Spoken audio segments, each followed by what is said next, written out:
Hey, what's up, beautiful souls? Today I wanted to remind you how important your internal dialogue is.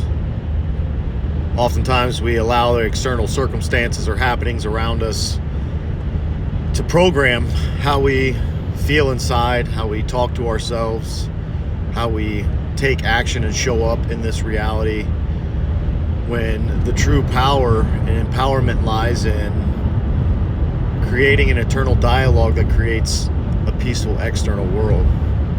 Can't always control what goes on around us, but you can definitely control how you react or respond to said happening. So develop practices of self-discovery and peace. Catch your negative thoughts.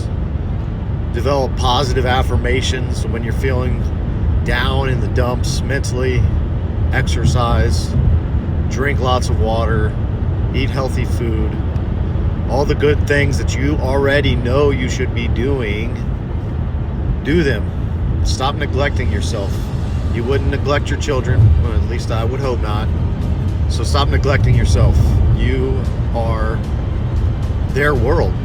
So they're not going to do what you say all the time. But one thing they will do is they will follow the patterns that they see in you. So if you are repeating negative patterns, don't be surprised if your children, as they grow and mature in this world, repeat those same negative patterns. So do better for yourself and for your lineage. I love you guys. Have a great weekend.